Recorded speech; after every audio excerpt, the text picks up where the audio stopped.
Morning বন্ধুরা।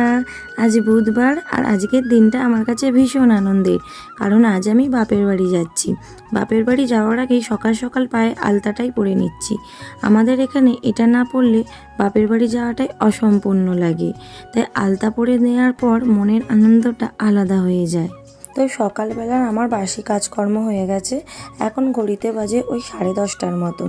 ছেলেও পড়ে টোরে ফিরে এসেছে, ওকেও রেডি করে দিয়েছি আর আমিও রেডি হয়ে গেছি। তো আমাকে আমার বরই দিয়ে আসবে, সে আমাকে বাড়িতে নামিয়ে দিয়ে আর বাড়ি চলে আসবে, সে থাকবে না। তো এই দেখো আমি রেডি হয়ে গেছি, আর এই ঘরটাকে আমি দুদিন খুব মিস করব। আর তোমাদেরকে বলেছিলাম বৃহস্পতিবারে রাখি পূর্ণিমা, কিন্তু অনেকেই জানো তো বলছে বৃহস্পতিবার দিনকে নাকি রাখি পড়াতে নেই, তাই ভাবছি শুক্রবার দিনকে সকালবেলা পড়িয়ে আর বাড়ি ফিরে যাব। এই দেখো আমরা এখন তিনজনে মিলে বাইকে করে চলে যাচ্ছি। তো আমার বাপের বাড়ি বেশি দূরে নয়, বাউরিয়ায় হচ্ছে আমার বাপের বাড়ি, আর খলিশানিতে হচ্ছে আমার শ্বশুর বাড়ি। তো আমরা 10 বাগা দিয়ে পাড়া রাস্তা ধরেই চলে যাবো। আর এই দেখো খলিশানি কালী মন্দির, যেখানে আমি ছেলের জন্মদিনের সময় পুজো দিয়েছিলাম।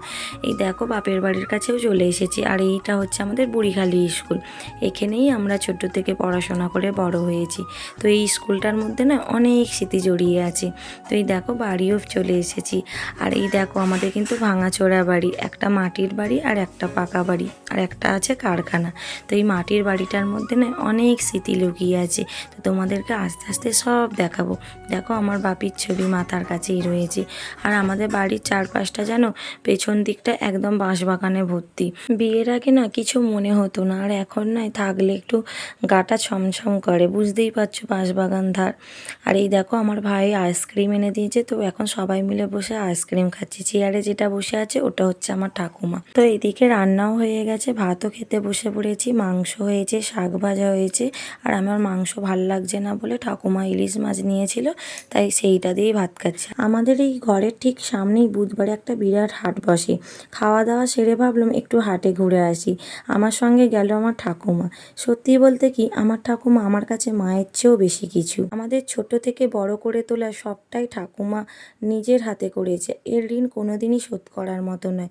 বাপি যখন মারা গেল তখন আমার বিয়ে হয়নি, তখন কিন্তু এই কঠিন সময়ে সংসারে পুরো হালটা ধরেছিল আমার ঠাকুমা। মা যাতে বাইরে বেরোতে না হয় সেদিকটাও নিজেই সামলেছিল। ঠাকুমা নিজে বাইরে বেরিয়ে লড়াই করে আমাদের মানুষ করেছে। ঠাকুমার এই অবদান আজ খুব মনে পড়ছে। আর তো হাট থেকে ঘুরে আসার পর ভাবছি আমাদের পুরো ঘরটাই ভালো করে তোমাদের ঘুরে দেখাবো। তো কোথায় আমার কেমনভাবে দিন কেটেছে, আর এই বাড়ির প্রতিটা কোনায় কেমন জড়িয়ে আছে আমাদের কত স্মৃতি।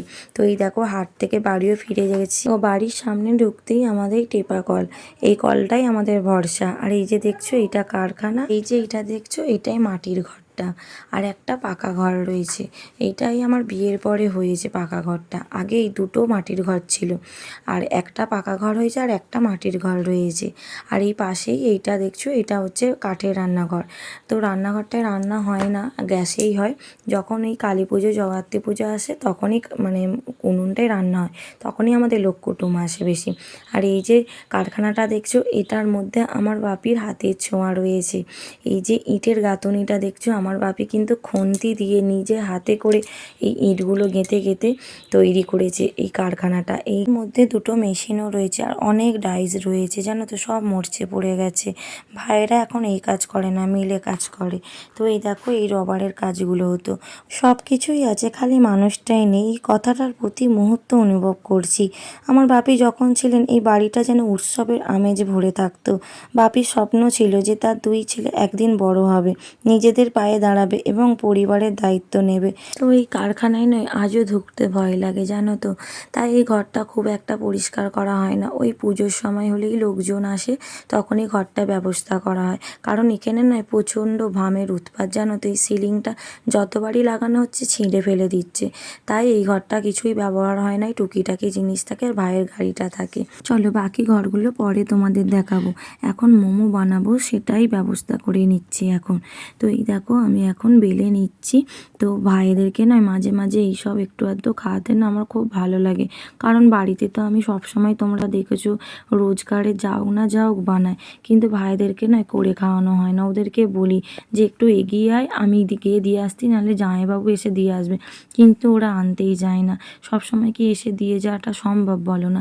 তাই মাঝে মধ্যে মনে হয় যে বাড়িতে যাই, গিয়ে ওদেরকে ভালোভাবে খাওয়ায়। তাই মাংস থেকে একটু সলিড মাংস রেখে দিয়েছিলাম, মোমোটা বানিয়ে নিচ্ছি। ভাই মিল থেকে এসে মোমোটা খাবে। জানো তো, আমি বাড়িতে এলে আমার ভাইয়েরা কোনো দিন বুঝতে দেয় না যে আমার বাপি নেই। এটা ওটা সব কিছুটা এনেই খাওয়ায়, কিন্তু কি করব, তবুও সেই মানুষটা তো নেই বলো না। এই দেখো আমি একটা একটা করে মোমো বানিয়ে নিচ্ছি, আর আমার ছেলে আমার পাশেই ঘোরাঘুরি করছে। ওর মামা কাজ থেকে এসেই ওকে ঘুরতে নিয়ে যাবে। তো ছোটো মামা নিয়ে যাবে বলেছিল, ও বলেছে কালকে নিয়ে যাবে, আর আজকে নিয়ে যাবে হচ্ছে ওর বড় মামা। তো এই দেখো আমি মোমোগুলো বানিয়ে নিয়েছি। তো একটা ঝাঁঝরিতেই ভাবছি সবগুলো দিয়ে দেব। অল্প মতনই তো হয়েছে, আর দুবার করে করছি না, যেহেতু দেখতেই পাচ্ছ আমাদের গ্যাসের ভরসায়। তো অত গ্যাস পোড়ালেও কি হবে বলো না? কে আর আছে এদের? ওই ভাইয়ের ওপরই ভরসা, সেই বা একা কী করবে, তাই না? দেখো সব মোমোগুলো সাজিয়ে দিয়েছি, এবার চাপা দিয়ে দেব। আর আজকে যেহেতু বুধবার আর কালকে বৃহস্পতিবারে পূর্ণিমা পড়ে যাচ্ছে, তাই পূর্ণিমায় তো মাংস করা যাবে না, আর আমাদের বাড়িতেও করেও না পূর্ণিমা, একাদশী, অমাবস্যায়। তাই আজকেই মাংসটা নিয়ে এসেছে, আজকেই হয়ে যাচ্ছে, কালকে আর মাংস করব না। তো এই দেখো এদিকে আমার মোমোটাও রেডি হয়ে গেছে। তো একটু হাত দিয়ে দেখে নিচ্ছে, আর খানিকটুকু বাকি রয়েছে। আর আমার ছেলে তো জানো এই সব জিনিস হলে তস হয় না। আর হাট থেকে দেখো আমি কি কিনে এনেছি, বাপের বাড়িতে এসেও সংসারের জিনিস কিনছি। তো সংসারী মানুষরা তো এরকমই হয়, তাই না? দেখলাম হাট থেকে অনেকটা কম দামে পাওয়া যাচ্ছে, তাই কিছুটা কিনে নিয়েছি।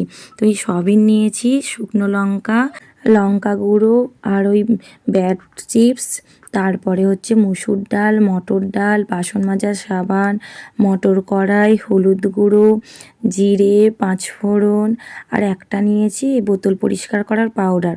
আর এই যে আদা, রসুন, পেঁয়াজ, এগুলোও দেখলাম অনেকটা সস্তায়, তাই এগুলোও নিয়ে নিয়েছি। আর ভাইদের জন্য দুটো রাখিও নিয়েছি। তো চলো এবার তোমাদেরকে দেখায় আমার আসল জায়গাটা। আমাদের এই মাটির বাড়িটা না খুব সুন্দর। মাটির ঘরের একটা আলাদা শান্তি আর আরাম আছে, তা অন্য কোথাও পাওয়া যায় না। গরমে ঠান্ডা, আর ঠান্ডায় আরাম। এই মাটির বাড়িটাই আমাদের সব সুখ দুঃখের সাক্ষী। এই মাটির ঘরের প্রতিটি দেয়ালের সঙ্গে জড়িয়ে আছে আমাদের ছোটবেলার কত স্মৃতি, বাপির কত না বলা কথা। চারপাশে মাটির গন্ধ, আর এই সাদামাটা জীবনটাই যেন আমাদের আসল পরিচয়। আজ যখন এই মাটির বাড়ির দাওয়ায় দাঁড়াই, তখন মনটা অজান্তেই পুরনো দিনে ফিরে যায়। মনে হয় এই মাটির দেওয়ালগুলো যেন আমাদের এখনও আগলে রেখে দিয়েছে। আর দেওয়ালে আমার মা সব ছবিগুলো সাজিয়ে রেখে দিয়েছে। আমাদের ছবি, আমার বাপির মায়ের ছবি, আমার ভাইদের ছবি। আর এই দেখো ওপরে যে দেখছো ভাঙাটা, এটা আমফান ঝড়ের সময় জানো তো পড়ে গেছিলো। তো ওখানে টিভি ছিল, টিভিটাও নষ্ট হয়ে গেছে।